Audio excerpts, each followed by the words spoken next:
السلام علیکم ورحمۃ اللہ وبرکاتہ۔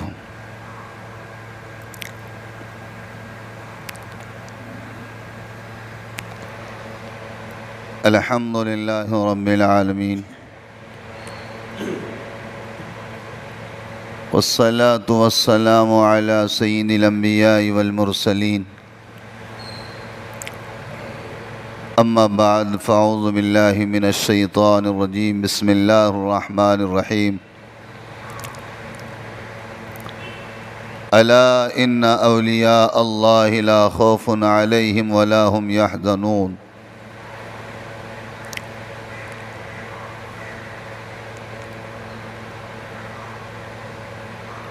اللہم صل علی سیدنا محمد وعلی آل سیدنا محمد وبارک وسلم۔ اللہم صل علی سیدنا محمد وعلی آل سیدنا محمد وبارک وسلم۔ اللہم صل علی سیدنا محمد وعلی آل سیدنا محمد وبارک وسلم۔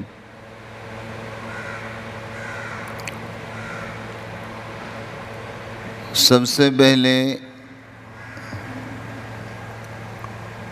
ہم اپنی توجہ اپنے دل کے اوپر ڈالیں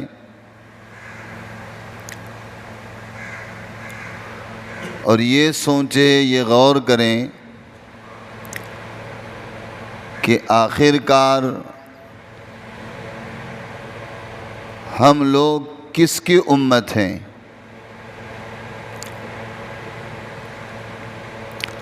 اور آدمی کو فخر ہوتا ہے اپنی پرانی نسبتوں پر، اور آدمی کو ایک فخر ہوتا ہے اپنے پرانے آباء و اجداد پر، آدمی کو فخر ہوتا ہے اپنے خاندان پر۔ ہم تھوڑا یہ بھی غور اور فکر کریں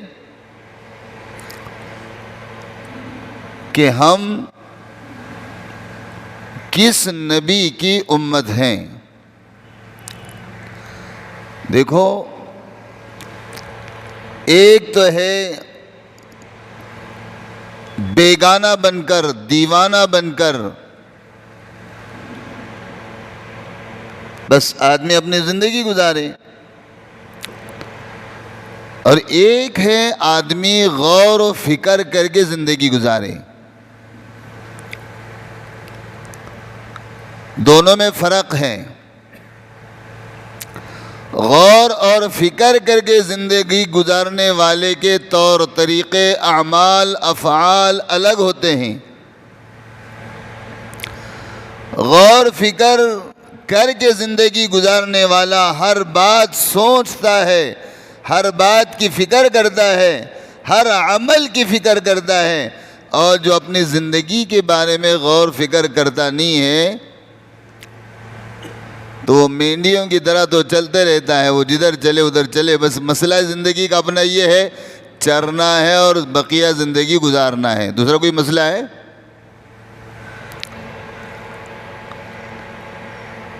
ہم لوگ حضرت رسول پاک صلی اللہ علیہ وسلم کے امتی ہیں۔ کون ہیں؟ بولو۔ ہم حضرت رسول پاک صلی اللہ علیہ وسلم کے امتی ہیں۔ اور ذرا تھوڑا 2 منٹ کے لیے سوچیں کہ اللہ کے نبی علیہ السلام کے نبوت سے پہلے جن لوگوں کی حالت تھی، کیا ان لوگوں کی حالت نبوت کے اعلان کے بعد بھی ایسی رہی جیسے پہلے تھی؟ نہیں سمجھے؟ اللہ کے رسول صلی اللہ علیہ وسلم کے تشریف لانے کے بعد اور آپ کے نبوت کا اعلان کرنے کے بعد، تشریف تو لائے لیکن ابھی نبوت کا اعلان نہیں ہوا، تو لوگوں کی زندگی جہالت والی تھی۔ کیسی زندگی تھی؟ خون چاٹنا، غلط شکار کرنا، لوگوں پر ظلم کرنا، عورتوں کو مارنا، عورتوں کو جلانا، اپنی تلوار تیز ہے کہ نہیں دیکھنے کے لیے کسی غریب کا قتل کرنا، اپنے تیر کا نشان صحیح ہے نہیں ہے دیکھنے کے لیے کسی غریب پر نشانہ لگانا، یہ ساری کی ساری ان کے اندر جہالت تھی نہیں تھی؟ ہم لوگوں نے تاریخ پڑھا ہے، آپ لوگوں نے تاریخ سنا ہے کہ آپ علیہ السلام کے تشریف لانے سے پہلے کا زمانہ اور آپ کے تشریف لانے کے بعد 40 سال تک کا جو زمانہ گزرا ہے وہ کیسا گزرا ہے؟ آپ ان بے ایمانوں کے اندر رہ کر آپ بکریاں چرا رہے ہیں، آپ ان بے ایمانوں کے اندر رہ کر آپ جو ہے تو تجارت کر رہے ہیں، آپ ان بے ایمانوں کے اندر رہ کر آپ اپنی زندگی گزار رہے ہیں، لیکن 40 سال کا زمانہ ایسا ہے آپ کی زندگی الگ ہے اور وہ بے ایمانوں کی زندگی الگ ہے۔ کیا ان کے پاس امانت داری نہیں ہے؟ اور ادھر ہے کہ حضرت رسول پاک صلی اللہ علیہ وسلم کا حال یہ ہے کہ آپ کسی کے ساتھ بے ایمانی کرنے کو تیار نہیں ہے، لیکن نبوت کا آپ نے اعلان کر دیا، لوگوں میں اللہ کا نبی بنا کر تمہارے پاس بھیجا گیا ہوں۔ میری بات غور سے سنو، دیکھو ہم جانور کے بچے نہیں ہیں کہ کیسی بھی زندگی گزار کے چلے جائیں، ہم کوئی مشرک کی اولاد نہیں ہے کہ ہم اپنی کیسی بھی زندگی گزار کے چلے جائیں، ہم یہود اور نصارہ نہیں ہیں کہ ہم اپنے منمانی خیالی زندگی گزار کے چلے جائیں، بلکہ ہم تو حضرت رسول پاک صلی اللہ علیہ وسلم کے امتی ہیں۔ اور ہم نے کلمہ پڑھا، اللہ کے نبی نے صفا پہاڑ پر جس کلمے کا اعلان کیا تھا، اللہ کے نبی نے صفا پہاڑ پر جو لوگوں کو کلمہ پڑھایا تھا، اللہ کے نبی نے صفا پہاڑی پر جس اللہ کے ہونے کا یقین دلوایا تھا، وہ کلمہ پڑھنے والی قوم ہم ہیں، وہ کلمہ پڑھنے والی امت ہم ہیں۔ اس لیے ہم اپنی زندگی کے بارے میں بڑی غور اور بڑی فکر کرنی ہے کہ آخر کار میں کون ہوں؟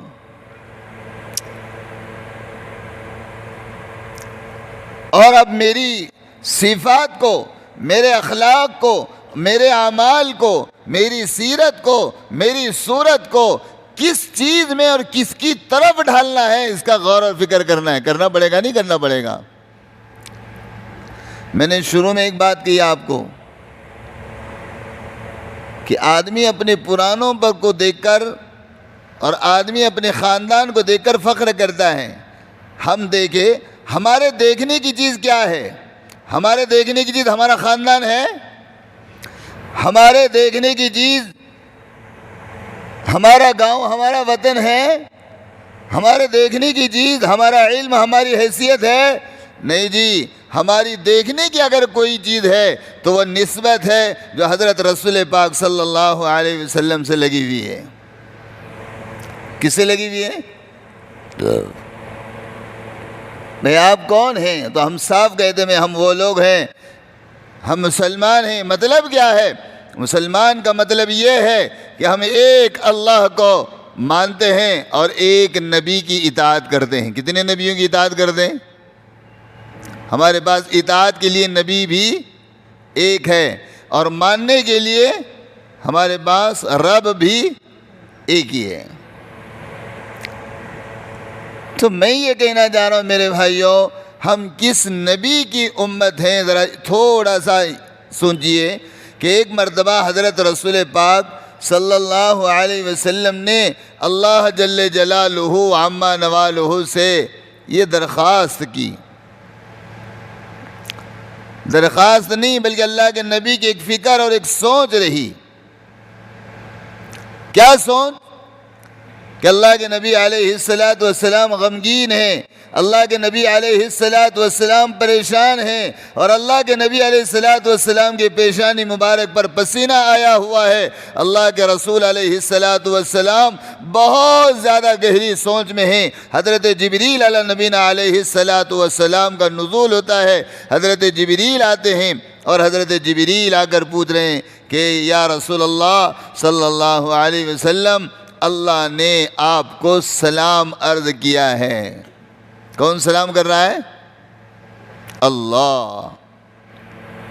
کس کے ذریعے سے سلام آیا؟ حضرت جبریل کے ذریعے سے سلام آیا کہ اللہ نے آپ کو سلام عرض کیا ہے۔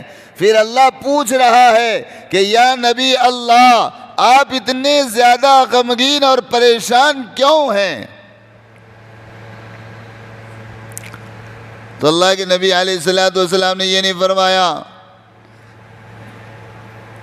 کہ میرے بھوک کا مسئلہ ہے، میری پیاس کا مسئلہ ہے، یا مجھے کفاروں نے ستایا ہے اس کا مسئلہ ہے، یا میرے جسم پر جو زخم لگے ہیں ان کے تکلیف کا مسئلہ ہے۔ اللہ اکبر۔ اللہ کے نبی علیہ الصلاۃ والسلام نے کیا فرمایا؟ جبریل، مجھے میری امت کا غم ستا رہا ہے، مجھے اپنی امت کی فکر ستا رہی ہے، میرے امت کا مجھے غم ستا رہا ہے جبریل۔ پھر اللہ کے نبی علیہ الصلاۃ والسلام سے پوچھا گیا یا رسول اللہ صلی اللہ علیہ وسلم، آپ کو اپنی امت کا کیا غم ستا رہا ہے؟ اللہ کے نبی علیہ الصلاۃ والسلام نے فرمایا، میری امت چاہے جتنی نمازیں پڑھے، میری امت چاہے جتنا ذکر کرے، میری امت چاہے جتنی مرتبہ توبہ کرے، لیکن جبریل میری امت کبھی گناہ بھی تو کر بیٹھے گی نا، میری امت سے کبھی گناہ بھی تو ہو جائے گا نا۔ بس مجھے اپنی امت کی فکر ہے۔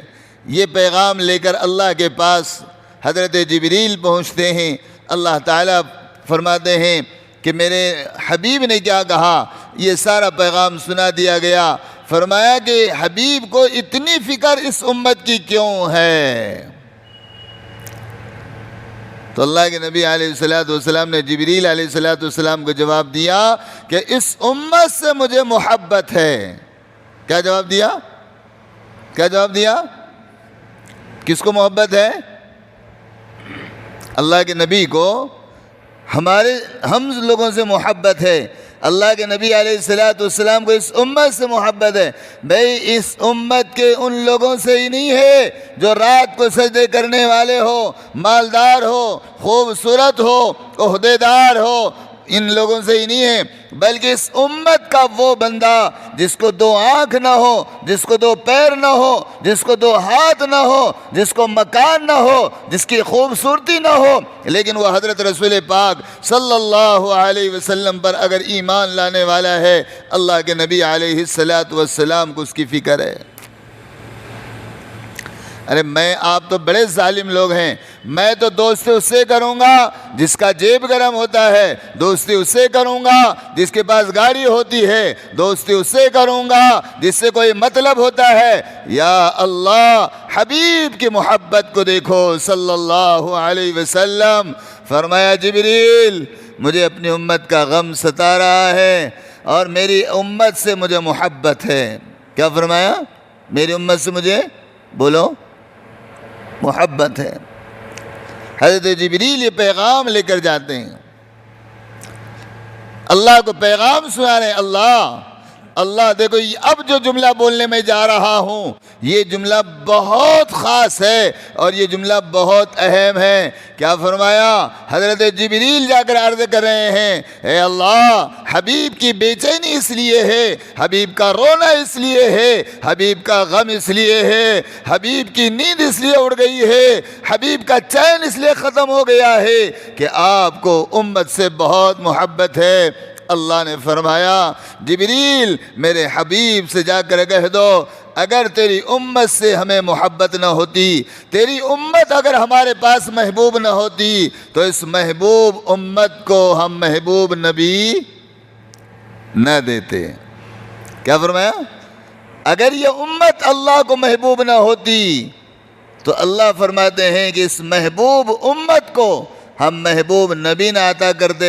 اور پھر اللہ نے فرمایا اے میرے پیغمبر، اے میرے حبیب، اے جبریل، پیغمبر کو جا کر یہ کلمہ سنا دے، پیغمبر کو جا کر یہ پیغام سنا دے. من قال لا الہ الا اللہ، اے حبیب تیری امت میں جو بھی بندہ میری طرف راغب ہو جاوے گا، میری طرف متوجہ ہو جائے گا، میرے اوپر ایمان لے آئے گا، اور جو کہے گا لا الہ الا اللہ، اے اللہ تیرے سوا میرا کوئی رب نہیں ہے، اللہ تیرے سوا میرا کوئی مالک اور خالق نہیں ہے، اے اللہ تیرے سوا میرا کوئی مشکل کشا حاجت روا نہیں ہے، اے اللہ تیرے سوا میرا کوئی معبود نہیں ہے، جو بھی کہے گا لا الہ الا اللہ دخل الجنہ، میں کیا کروں گا اس کو؟ اے حبیب یہ پیغام تیری امت کو سنا دے، جو تیری امت میں جو بھی بندہ گناہ کے باوجود کلمہ پڑھ کر آئے گا، غریبی کی حالت میں کلمہ پڑھ کر آئے گا، بیماری کی حالت میں کلمہ پڑھ کر آئے گا، اللہ کی وحدانیت کا اعلان کر کے آئے گا، اے حبیب اپنی امت کو سمجھا دے، اپنی امت کو یہ بات سمجھا دے کہ میں اس کو بغیر حساب کے جنت میں داخل کر دوں گا. کیسے کروں گا؟ لیکن شرط ہے اللہ سے بندے کا سچا ہوں. پھر فرمایا اللہ کے نبی علیہ السلام نے میں یہ سوچ رہا ہوں کہ کل قیامت کے دن اللہ تعالیٰ میری امت کے نام اعمال اللہ میرے حوالے کر دے. اللہ نے فرمایا حبیب تجھ سے زیادہ تیری امت سے محبت میں کرتا ہوں. کیا کرتا ہوں؟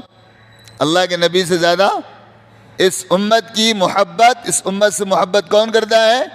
اللہ کرتا ہے. تو میرے بھائیو ہم سمجھے، میں یہ جملہ اس لیے آپ کو یہ حدیث یہ واقعہ اس لیے بیان کیا ہوں، ہم سوچے تھوڑی دیر کے لیے کہ ہم کون ہیں، ہم کس کی امت ہیں اور ہمیں کیا کرنا چاہیے.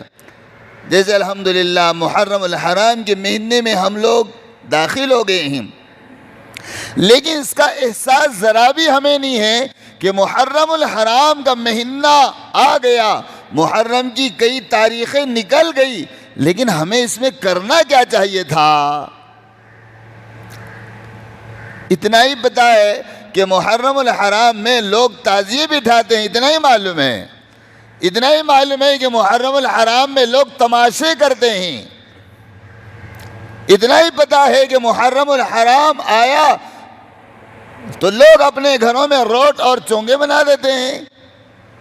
لیکن سوچنے کی بات یہ تھی کہ آخر کار میں مسلمان ہوں، میرے نبی کے زمانے میں بھی محرم آیا، میرے نبی کے زمانے کے خلفاء کے زمانے میں بھی جو تو محرم آیا، حضرت عمر کے زمانے میں محرم آیا، حضرت ابوبکر صدیق رضی اللہ عنہ کے زمانے میں محرم آیا، ہمارے تمام صحابہ کے زمانے میں محرم آیا، اولیاء اللہ کے زمانے میں محرم آیا، تابعین کے زمانے میں محرم آیا. ارے یہ تو دیکھو کہ اس محرم میں ان اللہ والوں نے کیا کیا.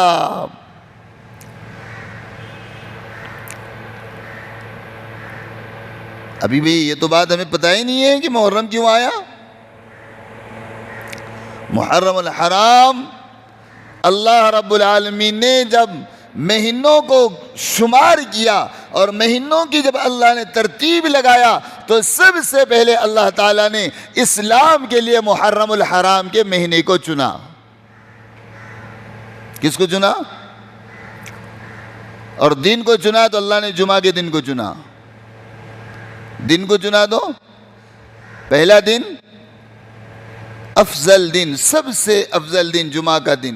اسی لیے جمعہ کی فضیلتوں میں اللہ کے نبی علیہ السلام نے فرمایا یہ گنتی دنوں کی وہاں گنتی مہینوں کی ختم ہو جائے گی جنت میں، لیکن دنوں کی گنتی ختم نہیں ہوگی. دنوں کی گنتی، وہاں سورج نہیں نکلے گا جنت میں، جنت میں چاند بھی نہیں نکلے گا، لیکن دنوں کی گنتی باقی رہے گی. کون سی گنتی باقی رہے گی؟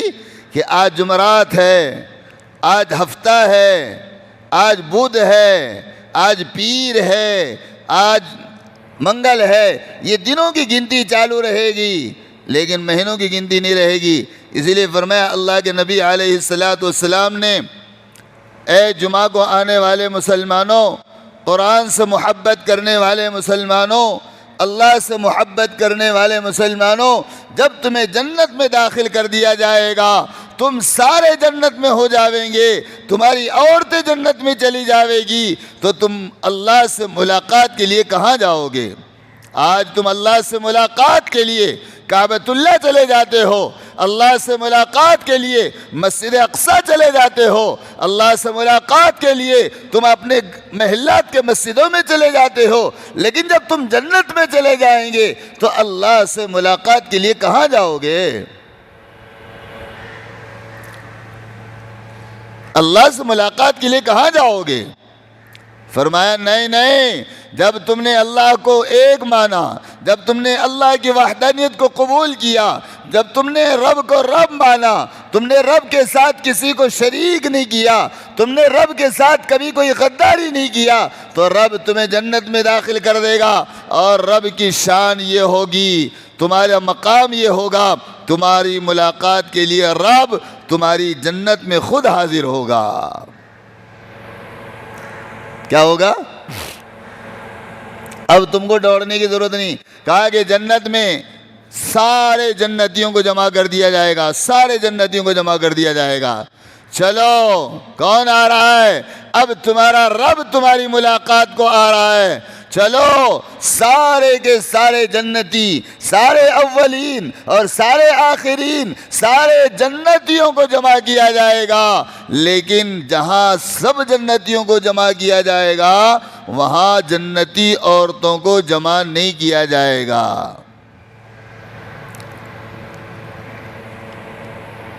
ہم تو عیاش ہیں، ہم بدماش ہیں، شادیوں میں یہ کبھی نہیں دیکھتے کہ اگر یہ شادی میں اپنی بیوی کو لے جاؤں گا میری بیوی بے پردہ ہو جاوے گی اور میری عورت پر غیر کی نگاہ پڑ جاوے گی، تو اس نگاہ سے اور اس نگاہ کی گناہ سے دھونے کے لیے تو میری عورت کو جہنم میں جلایا جائے گا۔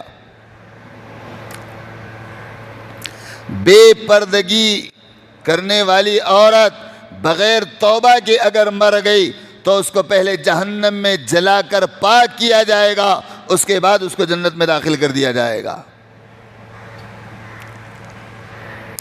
لیکن رب نے جمعہ کا دن رکھا، اور جمعہ کے دن پروردگار خود جنتیوں کے پاس آئیں گے، اور رب کیا سنائے گا؟ رب کیا بات کرے گا؟ رب آپ سے کیا کلام کرے گا؟ اللہ کے نبی علیہ السلام نے فرمایا جمعہ کے دن اللہ تعالیٰ سارے جنتیوں کے سامنے اللہ خود حاضر ہوں گے، اور ہم ان آنکھوں سے اپنے رب کو دیکھیں گے، ہم اپنے پروردگار کو دیکھیں گے، اور رب ہمیں سورہ رحمان سنائے گا۔ کیا سنائے گا؟ معلوم ہی نہیں کیا ہے وہ سورہ رحمان؟ قرآن، اور قرآن میں ایک سورہ رحمان کے نام سے اللہ تعالیٰ نے سورت نازل کی ہے، معلوم ہے آپ کو؟ ساری سورتوں کا نام الگ ہے، لیکن ایک سورت ایسی ہے جو رحمان کے نام سے ہے، سورہ رحیم نہیں ہے، سورہ کریم قرآن میں نہیں ہے، سورہ جبار قرآن میں نہیں ہے، سورہ رزاق قرآن میں نہیں ہے، لیکن قرآن میں ایک سورت ہے جس سورت کا نام کیا ہے؟ رحمان۔ کیا نام ہے؟ الرحمن علم القرآن۔ اللہ تعالیٰ اپنی زبان مبارک سے، اللہ تعالیٰ اپنی ذات سے، اللہ تعالیٰ اپنے محبت کرنے والوں کو، اور اللہ نے جن کو جنت میں داخل کیا جنتیوں کو، اللہ تعالیٰ سورہ رحمان سنائیں گے۔ کیا منظر ہوگا؟ اسی لیے کہتے ہیں لوگوں جمعہ کو جلدی آیا کرو، جو جمعہ کو جلدی آئے گا کل قیامت میں جب بندے کا حساب کتاب کے بعد جنت میں داخلہ کر دیا جائے گا، جب جنت میں یہ چلا جائے گا تو جو جتنے جلدی جمعہ کو آئے گا اللہ کا کلام سننے کے لیے بھی وہ اتنے قریب کر دیا جائے گا، اللہ کا دیدار بھی اتنے قریب سے ہوگا۔ اس کی تو ہمیں ضرورت ہی نہیں ہے، جب دکھیں گا اللہ دکھیں گا، یہی ہے۔ سنا اگر سنایا تو سن لیں گے، نہیں تو کوئی مسئلہ نہیں ہے۔ یہ لاپرواہی، یہ بے پرواہی میرے بھائیوں ہمیں بہت رلائے گی اور بہت پچھتائے گی، ہمیں بہت پچھتاوا ہوگا، اس لیے فکر کی ضرورت ہے۔ تو میں عرض یہ کر رہا تھا، محرم الحرام کے مہینے میں اصل کام ہم لوگوں کو کرنے کیا ہیں؟ محرم الحرام کا مہینہ اصل ہے کیا؟ اتنا سمجھ میں آیا، محرم الحرام کا مہینہ شہادت حسین کا مہینہ ہے۔ اس میں کوئی شک نہیں ہے کہ اس مہینے میں وہ تاریخ ہوئی ہے، اس مہینے میں وہ واقعہ پیش آیا ہے، اس مہینے میں وہ حالات پیش آئے ہیں کہ حضرت سیدنا حسین اور ان کے اہل بیت اور ان کے گھر والوں کی اس مہینے میں قربانی ہوئی ہے، اور اس مہینے میں ان کو قربان کیا گیا ہے۔ اس مہینے میں ان کو خون سے بالکل آلودہ کر دیا، خون سے بھرایا گیا ہے، اور ان کے بالکل اتنا ان کو دردناک طریقے سے شہید کیا گیا ہے کہ ان کی شہادت کو قیامت کے دن تک نہیں بھولا جا سکتا۔ لیکن یہ تو کبھی سمجھا ہے کہ یہ شہادت ہوئی کیوں ہے؟ اس لیے کہ وہ شہادت کا جام پیے، اور تم جو تو دھٹیاں باندھ کر تعزیے جمع کر کے تم اپنے پیٹ بھرو، اس لیے شہادت ہوئی ہے۔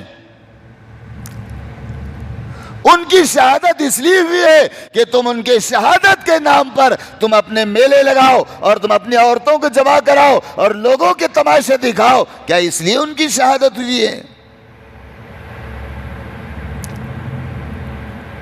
اسلام کا پہلا مہینہ اللہ کا لاڈلا رسول اور اللہ کے لاڈلے رسول کے نواسوں کی شہادت اللہ تعالیٰ نے اس مہینے میں، اللہ رب العالمین نے ان کی شہادت کروایا ہے، بلکہ اس مہینے میں ان کی شہادت ہوئی ہے۔ شہادت کا واقعہ کیا سننے کی ہمارے پاس طاقت ہے؟ شہادت کیوں ہوئی؟ ایک بات سمجھ لو، حضرت حسین اور حضرت حسین کے سارے اہل بیت، اللہ کے نبی علیہ السلام کی نبوت کے جتنے افراد، اللہ کے نبی علیہ السلام کے خاندان کے کئیوں افراد اس مہینے میں شہادت کا جام اس لیے پیا ہے کہ حضرت حسین رضی اللہ تعالیٰ عنہ کے زمانے میں ایک خلیفہ تھے امیر معاویہ۔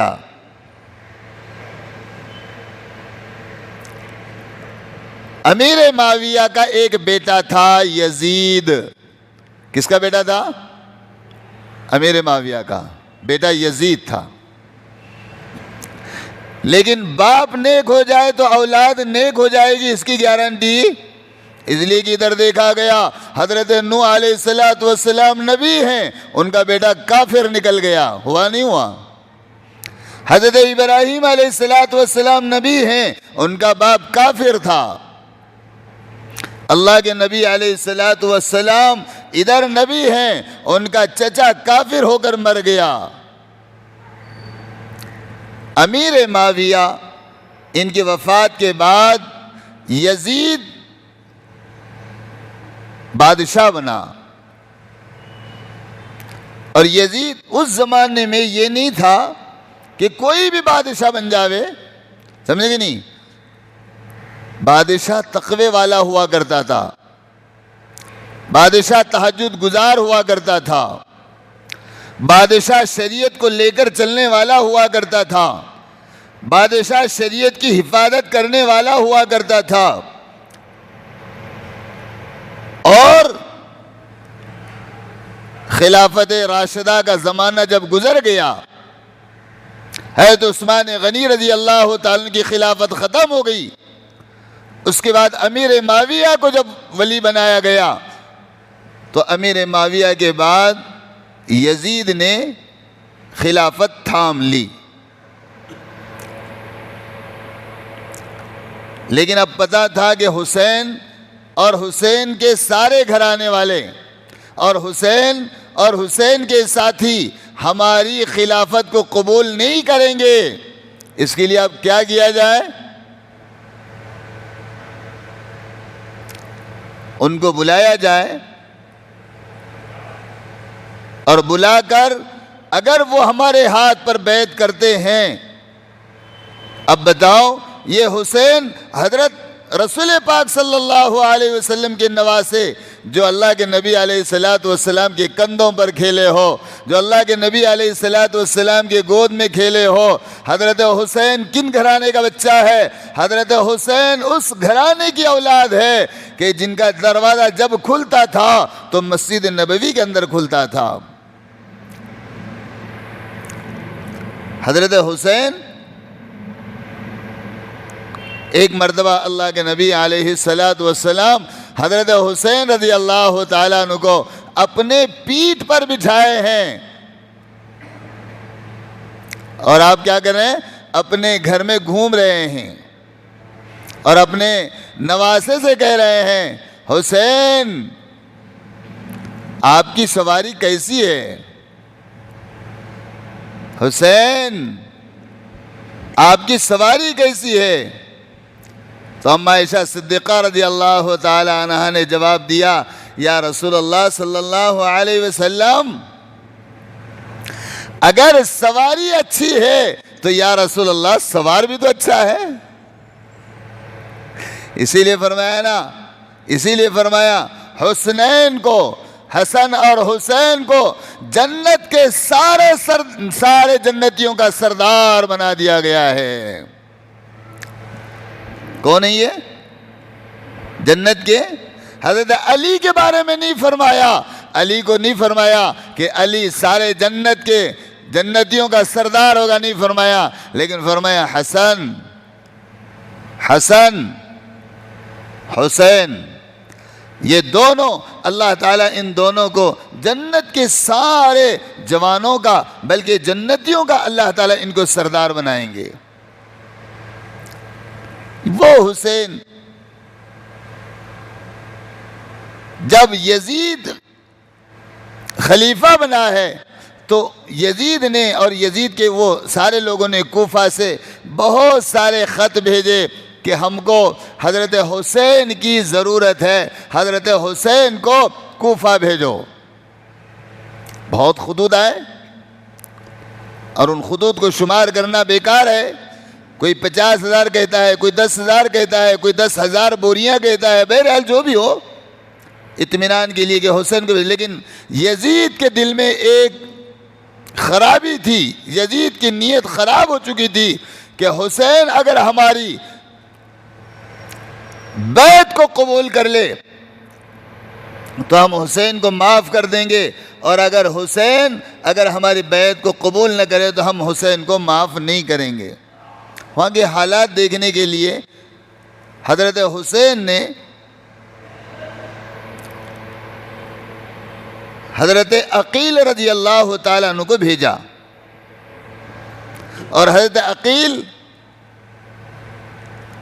یہ حضرت حسین رضی اللہ تعالیٰ عنہ کے چچیرے بھائی تھے، ان کو بھیجا، ذرا وہاں کے حالات دیکھ کر آؤ۔ جب حضرت عقیل وہاں پہنچے ہیں تو کوفہ والوں نے ان کی بہت مہمان نوازی کی اور بہت کھلایا اور پلایا، اور بہت سارے لوگوں نے ان کے ہاتھ پر بیعت بھی کیا، ان کو اپنا امام مانا، ان کے پیچھے نمازیں شروع کر دی۔ لیکن ایک زمانہ آیا کہ حضرت عقیل کے لوگ جب بہت زیادہ معتقد ہو گئے، ان کو ماننے والے ہو گئے، ان کے پیچھے چلنے والے ہو گئے، ان کے ساتھ رہنے والے ہو گئے، تو حضرت عقیل کو بھی قتل کر دیا گیا۔ شروعات یہاں سے شروع ہوئی، پہلے حضرت عقیل کو قتل کر دیا گیا، اور حضرت عقیل نے اپنے زمانے میں خط لکھا تھا، وہ زمانے میں کہاں کا فون تھا، اور وہ زمانے میں کہاں کی یہ سارے وائرس کے چیزیں تھے، اور وہ زمانے میں کہاں یہ، بس جی ایک خط لکھ دیا، اور وہ خط 1 مہینے کے بعد پہنچا۔ کتنے مہینے کے بعد؟ 1 مہینے کے بعد پہنچا۔ 15 شعبان کو، 15 شوال کو خط لکھا، اور وہ خط پہنچتا ہے 15 ذی الحجہ کو، 1 مہینے کے بعد خط پہنچا۔ جب حضرت حسین نے دیکھا کہ حضرت عقیل کا خط آیا ہے، کہ وہاں کے معاملات اچھے ہیں، وہاں امن شانتی ہے، لوگ وہاں پر ہمارے ہاتھ پر بیعت کرنے کو تیار ہیں۔ تو حضرت حسین رضی اللہ تعالیٰ نے پھر کوفہ کا سفر شروع کیا۔ کوفہ جاتے وقت حضرت حسین کا سارا خاندان ساتھ میں ہے، چھوٹے چھوٹے بچے ساتھ میں ہیں، حضرت حسین کے سارے گھرانے کی عورتیں ساتھ میں ہیں۔ اب لے کر جب چلے ہیں تو راستے میں پتہ چلا کہ حضرت عقیل کو 1 مہینہ پہلے حضرت عقیل کو ختم کر دیا گیا ہے، ان کو شہید کر دیا گیا ہے۔ حضرت حسین نے راستے میں اعلان کیا، لوگوں میں نے کوفہ جانے کا ارادہ کیا ہوں، جو میرے ساتھ ہیں انہیں میری اجازت ہے، اگر وہ میرے ساتھ آنا چاہے تو وہ ساتھ آئیں، اور اگر وہ میرے ساتھ نہیں آنا چاہتے تو خوشی کے ساتھ وہ مکہ واپس ہو سکتے ہیں، مدینۃ المنورہ وہ جا سکتے ہیں۔ لیکن وہ ساتھی غدار نہیں تھے، وہ ساتھی بیعت کر کے چوریاں کرنے والے نہیں تھے، وہ لوگ بیعت کر کے زنا کرنے والے نہیں تھے، وہ لوگ ایمان کے بعد گناہ کرنے والی قوم نہیں تھی۔ وہ لوگ کون تھے؟ حضرت حسین کے اشارے پر چلنے والے لوگ تھے۔ ان سبوں نے ایک جواب دیا، حسین اگر زندہ رہیں گے تو آپ کے ساتھ ساتھ زندہ رہیں گے، حسین اگر مریں گے تو آپ کے ساتھ ہم اپنی زندگی ختم کر دیں گے، لیکن واپس اب ہم نہیں جائیں گے۔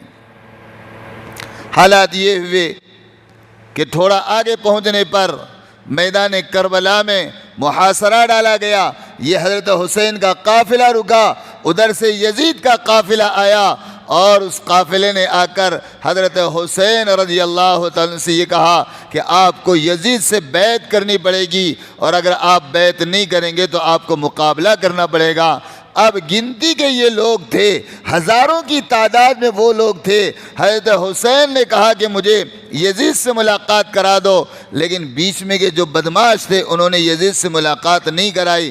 جنگ شروع ہو گئی، اور میرے بھائیوں میدان کربلا کا جو آپ ہمیشہ واقعہ سنتے رہتے ہیں، وہ واقعہ سننے کا نہیں ہے، بلکہ اس واقعے سے ہمیں سبق لینا ہے کہ جب واقعہ کربلا میں جب جنگ شروع ہوئی ہے، اور جب جنگ شروع ہو گئی تو ہوا یہ ہے، حضرت حسین کے اور حضرت حسین رضی اللہ تعالیٰ عنہ کے معصوم بچوں کو تلواروں کے ذریعے سے ٹکڑے کر دیے گئے، تیروں کے ذریعے سے ان کے سینے چیر دیے گئے۔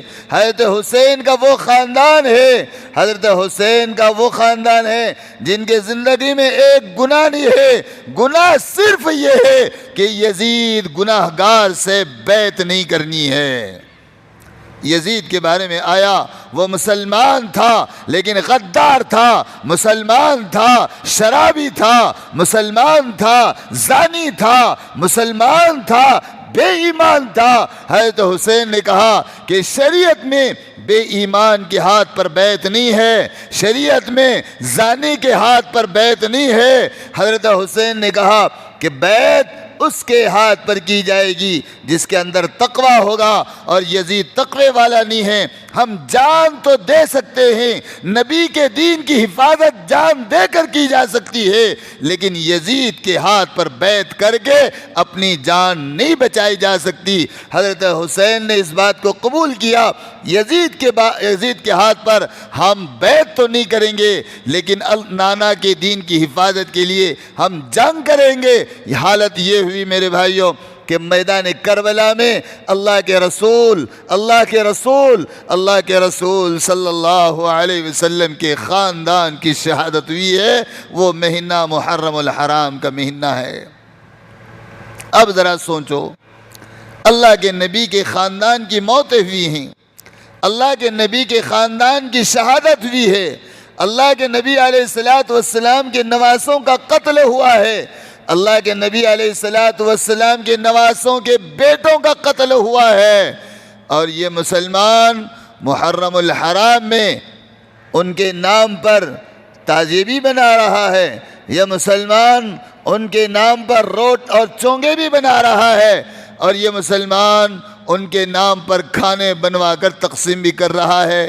ذرا سوچو، اگر تمہارے خاندان کا کوئی بندہ، اگر تمہارے گھرانے کا کوئی بندہ اگر کسی میدان میں لے جا کر چند لوگ اس کو قتل کرتے تو کیا تم اسی طرح خوشیاں مناتے اور کھاتے اور گھومتے اور پھرتے ہو؟ یہ مہینہ نہ غم کا مہینہ ہے بلکہ یہ مہینہ ایک سبق لینے کا مہینہ ہے۔ شہادت کا جام دین کی حفاظت کے لیے، شہادت کا جام اللہ کی رضا کے لیے، شہادت کا جام متقی پرہیزگار بننے کے لیے، اور شہادت کا جام اللہ کی محبت کے لیے پیا جا سکتا ہے، لیکن جان کو اس لیے بچانا کہ مجھے عیاشوں کے ساتھ رہنا ہے، مجھے بدماشوں کے ساتھ رہنا ہے، اس لیے حق کا ساتھ چھوڑ کر بدماشوں کا ساتھ نہیں دیا جا سکتا۔ حضرت حسین نے یہ سبق چھوڑ کر گیا ہے، لوگوں زندگی میں اگر تم پر حالات آ جائے، ایمان کی حفاظت اور جان کی حفاظت کا مسئلہ آ جائے، تم اپنی ایمان کی حفاظت کے لیے شہادت کا جام پی لینا، لیکن جان بچانے کے لیے تم بے ایمانوں کا ساتھ نہیں دینا۔ یزید کے ساتھ جو جنگ ہوئی ہے، کربلا کا جو میدان پیش آیا ہے، کربلا میں جو شہادتیں ہوئی ہیں، میرے بھائیوں کوئی پراپرٹی کا مسئلہ نہیں تھا، جائیدادوں کا مسئلہ نہیں تھا، حکومت کا مسئلہ نہیں تھا، بس بات اتنی تھی کہ اب بیعت کس سے کرنی ہے، ایک ظالم گناہگار سے بیعت کر کے زندگی گزارنی ہے یا حضرت حسین کے ہاتھ پر بیعت کر کے زندگی گزارنی ہے، بس مسئلہ اس کا تھا۔ 10 محرم الحرام کا دن قیامت تک کے مولانا طارق جمیل کا بیان سن رہا تھا میں، تو مولانا طارق جمیل نے بڑی اچھی بات کہا آج بھی کوفہ کے اندر 10 محرم الحرام کے وقت میں جس میدان میں حسنین کی شہادت ہوئی ہے، وہ میدان آج بھی ایک اداسی لگتا ہے، ایسا محسوس ہوتا ہے کہ آج شاید وہاں پر اللہ کے نبی علیہ السلام کی کسی خانوادے کی میت ہو گئی ہے، آج بھی ایسا وہ اس میدان میں، بلکہ کوفہ کے اس میدان میں آج بھی ایسا محسوس ہوتا ہے۔ الغرض میرے بھائیوں، محرم الحرام کا مہینہ محترم مہینہ ہے، مبارک مہینہ ہے، منحوس مہینہ نہیں ہے، مبارک ہے۔ اس مہینے میں البتہ پیارے نبی علیہ السلام نے ایک عمل دے کر گئے ہیں، سب کریں گے انشاءاللہ۔ اتنی ایک بات ہے ہمارے اندر، اگر کھانے کی کوئی حدیث سنائی جائے تو سنت سمجھ کر قریب ہو جاتے ہیں، ہوتے ہیں نا؟ کھانے کی میٹھا کیا سنت ہے نا؟ جمعہ کے بعد کھانا سنت، گوشت اللہ کے نبی کو پٹھوں کا پسند تھا سنت، اللہ کے نبی کو کھجور پسند تھی سنت، یہ سب سنتیں یاد ہیں اور یہ سنتوں کے قریب آنے کو ہم تیار ہیں، لیکن یہ بھی تو سنت یاد رکھو، بھوکا رہنا بھی سنت ہے۔ آپ بولیں گے مولانا نہیں ہونے پر شاید بھوکا رہنا چاہیے، نہیں، میرے نبی نے فرمایا دسترخوان پر بیٹھ جا، چاہے دسترخوان پر کتنا بھی لذیذ کھانا ہو، دسترخوان پر چاہے جتنا لذیذ شوربہ ہو، لیکن یاد رکھنا دسترخوان پر نبی کی سنت کو نہ چھوڑنا کہ اپنی بھوک باقی رکھ کر دسترخوان سے اٹھ جانا۔ اب ہم لوگ تو بڑے بے شرم ہو گئے ہیں، دسترخوان پر بیٹھ جائیں نا تو کھاتے بھی خوب ہیں اور سامنے والے کو کھلاتے بھی خوب ہیں، ہم ہوتا نہیں، زبردستی سے اس کے پلیٹ میں ڈالتے ہیں، یہ بھی غلط ہے، خلاف سنت ہے۔ دسترخوان پر بیٹھے ہو، کوئی کسی کو کھانا تقسیم کرنے کی اجازت نہیں ہے، اس کے سامنے پڑا ہوا ہے، اس کی اپنی ضرورت سمجھ کر سنت کے مطابق کھائے گا، ضرورت کے مطابق کھائے گا، اٹھ جائے گا۔ البتہ اس مہینے میں اللہ کے نبی علیہ السلام نے ایک عمل دیا، اور وہ عمل کیا ہے؟ سارے انبیاء کی سنت ہے۔ کتنے انبیاء کی؟ ارے بولو نا، کتنے انبیاء کی سنت ہے؟ سارے نبیوں کی سنت ہے۔ کہا کہ 10 محرم الحرام کو سارے نبیوں نے روزہ رکھا۔ کیا کرا ہے؟ کیا رکھے؟ روزہ رکھے۔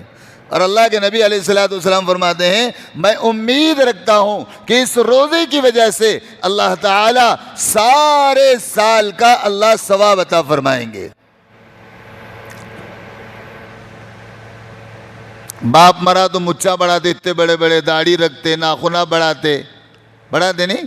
ابا مرے 40ویں تک بالاں کو ہاتھ نہیں لگانے کا، ناخنا کو ہاتھ نہیں لگانے کا،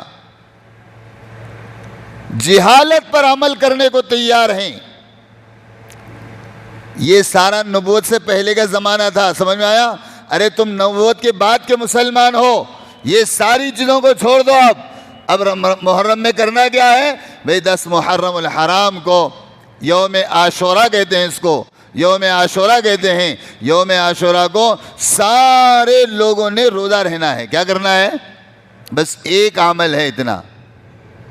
جب خبر لگی یہود کو، جب خبر لگی یہودیوں کو ارے 10 محرم کو روزہ رکھنے پر پورے سال کے روزوں کا ثواب ہے، پورے سال کی مغفرت ہے، تو انہوں نے اپنی قوم میں اعلان کر دیا ارے چلو 10 محرم کو ہم بھی روزہ رہیں گے، چلو۔ اللہ کے نبی کو خبر ہوئی کہ یہود بھی روزہ رہنے لگ گئے۔ اللہ کے نبی علیہ الصلوۃ والسلام نے فرمایا یخالف الیہود، لوگوں اب یہودیوں کی ہم مخالفت کریں گے۔ کیا کیسے کریں گے؟ وہ 10 کو روزہ رہتے ہیں، ہم 9 10 رہیں گے یا 10 11 رہیں گے۔ سمجھ میں آیا؟ کوئی بندہ یوں کہے پھر مولانا اگر ایک ہی رہے تو کیسا ہے؟ ثواب تو مل جائے گا، لیکن نبی علیہ الصلوۃ والسلام نے یوں کہا ہے یہودیوں کی مخالفت کرو، کہیں ہمارا شمار یہودیوں میں نہ ہو جاوے۔ کوئی 11 12 رکھنا چاہے تو خلاف ہے، خلاف سنت ہے۔ کوئی 8 9 رکھنا چاہے تو وہ نہیں رکھ سکتا ہے، خلاف سنت ہے۔ روزہ یوم عاشورے کا روزہ ہے، اور یوں لکھا ہے بلکہ سننے میں یوں آیا کہ تمام انبیاء علیہ الصلوۃ والسلام کے عید کا دن ہے۔ کیا کا دن ہے وہ؟ تم کو تو اللہ نے ایسا نوازا جیسے تم اپنے گھر کے دلہے کو نوازتے ہو۔ شادی کے دن اس کا لباس الگ، جوتا الگ، کرسی الگ، کھانا الگ، اس کی شان الگ ہوتی ہے۔ اللہ نے تمہیں ایسا نوازا، ارے جب تک تم زندہ رہو تمہاری شان کو پروردگار عالم نے ایسا نکھار دیا ہے۔ ایسی شاندار قوم اللہ نے بنایا، اتنی شاندار امت اللہ نے بنایا۔ تمہارے عید کے دن کو پروردگار نے پہلے 30 روزے لگا دیے، اس کے بعد عید کا دن دے دیا، پھر پروردگار نے تمہیں عید کا دن وہ دے دیا کہ تم اپنے سارے جان مال اللہ کے نام پر قربان ہونے کے لیے تیار ہو جاؤ۔ اللہ نے عید الاضحیٰ کا دن اللہ نے تمہیں عطا فرمایا۔ لیکن وہ انبیاء جن کو 1000 سال کی زندگی ملی، جنہیں 500 سال کی زندگی ملی، لیکن اللہ کریم نے ان کو روزے بھی گنتی کے دے دیے، ان کو عید بھی ایک ہی دے دیا اور وہ بھی گنتی کے دے دیا۔ اور عید ان کی عیدگاہ پر جانے کی نہیں تھی، ان کی عید کیا تھی؟ بس اپنے بچوں کے ساتھ بیٹھو کھاؤ، بس تمہاری عید ہے۔ اللہ تعالیٰ نے اس امت کو شاندار عید نصیب فرمایا۔ لیکن محرم کی 10 تاریخ کو تمہاری عید نہیں ہے، تمہاری عید نہیں ہے، اور اس کو عید منانے والا وہ حضرت محمد الرسول اللہ صلی اللہ علیہ وسلم کا امتی نہیں ہے، امتی نہیں ہے۔ جو نبی کے کہنے کے مطابق، نبی کے طریقے کے مطابق، نبی نے جو کہا ہے وہ کرنے والا، وہ نبی کا غلام ہے، نبی کا امتی ہے۔ نبی کی مخالفت کرنے والا، نبی کے قول کے خلاف کام کرنے والا، اور نبی علیہ الصلوۃ والسلام کے فرمان کے خلاف کام کرنے والا اللہ کے نبی کا امتی نہیں ہے، اور اللہ کے نبی کا غلام نہیں ہے۔ یہ مجھے بتاؤ، کیا تم سب حضرت رسول پاک صلی اللہ علیہ وسلم کے غلام ہو؟ ارے بولو نا، میں اعلان کر رہا ہوں۔ جیسے کہوں کیا تو فلاں کا بیٹا ہے تو کیا بولیں گے؟ جی۔ میں آپ سے سوال کر رہا ہوں، آپ کا نبی، کیا آپ حضرت محمد صلی اللہ علیہ وسلم کے امتی ہو؟ ارے بولو نا منہ کھول کے، بے شک ہم محمد الرسول اللہ صلی اللہ علیہ وسلم کے امتی ہیں، ہو نا؟ وہ کام ہرگز نہیں کرنا جس کام کے کرنے سے تمہارے نبی کا دل دکھتا ہو، وہ کام کرنے سے تمہارے نبی کی شریعت مٹتی ہو، وہ کام کرنے سے تمہارے صحابہ کے شان پر کوئی آنچ آتی ہو، یہ کام ہرگز ہمیں نہیں کرنا ہے، نہیں کریں گے نا انشاءاللہ۔ جیسے عام طور پر 10 محرم کو کچھ بٹھانا، کچھ ناچنا، کچھ گانا ہوتا ہے، کچھ کھانا، کچھ بجانا ہوتا ہے، یہ ہرگز اس امت کا عمل نہیں ہے۔ گھر کی عورتوں کو سمجھاؤ، ہم نے کلمہ پڑھ لیا ہے، ہمارے نبی کے گھر میں اس دن کو، ہمارے نبی کے گھر میں کوئی تماشا نہیں ہوا ہے، ہمارے گھر میں بھی اس دن کو کوئی تماشا نہیں ہوگا، نہ ماتم منائیں گے اور نہ کسی خرافات میں ہم اپنی زندگی گزاریں گے۔ اور جو ہو گیا اب کیا کرنا، بہت دنوں سے بنتے تھے، بہت دنوں سے ناچتے تھے، بننے والوں کو بھی نہیں دیکھنا، بننے والوں نے بھی بننا نہیں، بننے کے بعد کو دیکھنے جانا بھی نہیں، اور اس کو اچھی چیز سمجھنا نہیں۔ اللہ کا نبی اس کو بری چیز کہتا ہے، صحابہ بری چیز کہتے ہیں، اولیاء اللہ نے بری چیز کہا ہے، اور تم اٹھ گئے اور اس کو کہنے لگے یہ اللہ ہے اور یہ اللہ ہے، اور پتہ نہیں کیا بولتے پھرتے، نہیں معلوم ہے۔ یہ ساری چیزوں سے اللہ سے توبہ کرو، بولو اللہ ہم نے دیکھا، اللہ ہمیں معاف کر دے، بولو اللہ ہم نے ان ڈھٹیوں کو دیکھا، اچھی چیز سمجھ کر دیکھا، اللہ ہمیں معاف کر دے، ان کو متبرک سمجھا، اللہ تعالی ہمیں معاف کر دے، جو منحوس چیز تھی ہم نے اس کو مبارک سمجھا، اللہ جی آپ ہمیں معاف کر دیجئے۔ اس سے بھی توبہ ضروری ہے، اور اگر اس سے بھی توبہ نہیں کریں گے، کل قیامت کے دن ان کے ساتھ کھڑا کر دیا جائے گا، جب ان کو جہنم میں دھکیل دیا جائے گا تو ہم کو بھی جہنم میں دھکیل دیا جائے گا۔ تو 10 محرم الحرام کو ایک ضعیف روایت، اور ایک ضعیف روایت یہ ہے 10 محرم کو اگلی جمعہ کو گھڑی بٹھاؤ، 10 محرم الحرام کو، یہ نہیں بول رہا 10 محرم کو گھڑی بٹھاؤ، نہیں بول رہا، میں ذمہ داروں کو بول رہا ہوں، بعد میں یاد رہے نہ رہے۔ تو 10 محرم الحرام کو ایک کام کرنا ہے، ضعیف روایت ہے لیکن اچھی ہے، اور ضعیف روایت عمل کے لیے عمل میں لائی جا سکتی ہے، روایت ہی ہے وہ، مطلب اس میں کوئی راوی چھوٹا ہے، سمجھے کہ نہیں، لیکن ہے تو روایت۔ 10 محرم الحرام کو تمام انبیاء نے اپنے گھروں میں اچھا کھانا بنایا ہے۔ مسلمانوں اگر تمہارے پاس بھی اگر 10 محرم کی تاریخ پہنچ جائے، تم زندہ رہو، تو حیثیت کے مطابق اپنے گھر میں اچھا کھانا بناؤ، کیا کرو، لیکن لان تان مت کرو، کھاؤ رے، محرم ہے، سمجھے کہ نہیں، تھا نہیں لا کے دیوں، احسان جتا کر اپنے گھر والوں کو مت کھلاؤ، لان تان کے ساتھ مت کھلاؤ۔ جب بھی اپنے گھر کوئی چیز لے کر جاؤ، اللہ کا شکر ادا کر کے جاؤ، دیکھو اللہ کا شکر ہے کہ اللہ تعالیٰ نے تمہارے ذریعے سے اللہ نے روزی دے دی، الحمدللہ، کھاؤ، خوش ہو جاؤ، اللہ کا شکر ادا کرو، ہمیں بھی کھلاؤ، ہم بھی تمہارا بھی شکر ادا کرتے ہیں اور اللہ کا بھی شکر ادا کرتے ہیں۔ درمیان میں محرم کے متعلق یہ بات تو نہیں ہے، لیکن ایک بات کہہ رہا ہوں، سنو ادھر ذرا میری طرف دیکھو، جن کو جورواں ہیں انہوں میرے کو دیکھو ذرا، جن کو جورواں نہیں ان کو دیکھنے کی ضرورت نہیں ہے۔ بیوی اگر کھانا بنا کر دے دے نا، تو بیوی کو ایک مرتبہ زبان ہلا کر کہنا جزاک اللہ، کیا کہنا، کیا کہنا، جزاک اللہ، اس کا بھی شکرانہ کرنا، شکریہ دلہن آپ نے بہت اچھا کھانا بنایا، الحمدللہ، ذرا اس کا بھی شکر ادا کرتے جاؤ، اس لیے کہ جو اپنے عورتوں کا شکر گزار نہیں ہے وہ اپنے رب کا بھی شکر گزار نہیں ہو سکتا۔ اللہ کے نبی نے فرمایا جو لوگوں کا شکریہ ادا نہیں کرتا وہ اللہ کا بھی شکریہ ادا نہیں کرتا۔ ارے تمہاری دلہن تمہارے کپڑے دھوتی ہے، تمہیں کھانا بناتی ہے، تمہارا بستر ڈالتی ہے، تمہارا گھر جھاڑتی ہے، تمہارے بچوں کو سنبھالتی ہے، تمہارے بچوں کو دودھ پلاتی ہے، اور تم ہے کہ بس اپنا منہ تو اپنا منہ بنائے پھرتے ہو، کبھی اپنے بیویوں کو نہ سراتے ہیں نہ ان کا شکر ادا کرتے ہیں۔ ایک بات یاد رکھو، درمیان میں بات آ گئی تھی، انشاءاللہ کبھی کسی جمعہ میں عورت کے ساتھ کیسے رہنا ہے، گھرانے میں کیسے رہنا ہے، انشاءاللہ بات کی جائے گی، لیکن محرم کے تعلق سے یہ چند باتیں کی گئی تھی۔ اللہ تعالیٰ اس پر ہم لوگوں کو عمل کرنے کی توفیق عطا فرمائے۔ دیکھو محرم الحرام کا مہینہ ہے، اس مہینے میں اللہ سے دعاؤں کا اہتمام رکھو۔ ایک بات عرض یہ کہ دیکھو جو مہینہ مبارک ہے، جیسے جمعہ مبارک ہے ویسا مہینہ مبارک ہے، اس مبارک مہینے میں آپ جتنی دعائیں کریں گے وہ ساری کی ساری دعائیں مقبول اور وہ ساری کی ساری دعائیں محترم رہے گی۔ اللہ تعالیٰ اس مہینے کی ہوئی دعاؤں کو بھی اللہ تعالیٰ قبول فرماتے ہیں، اس لیے اس مہینے میں دعاؤں کا زیادہ اہتمام کرے۔ دعا کیا کرنا؟ خالی روٹی مانگنا؟ دعا کیا کرنا؟ خالی بچوں کو نوکریاں مانگنا؟ دعا یہ بھی کرو اللہ مجھے ہدایت دے، اتنے زمانے کا پرانا کھوڑ میں مسلمان لیکن ابھی مسلمان جیسا نہیں ہوا، اللہ اتنے پرانے زمانے کا مجھے مسلمان، اللہ تعالیٰ میرے اندر اخلاق نہیں آئے، دین نہیں آیا، اللہ مجھے دیندار مسلمان بنا دیجئے، اس کی بھی دعاؤں کا اہتمام کیجئے۔ اللہ عمل کی توفیق عطا فرمائے۔ جن لوگوں نے سن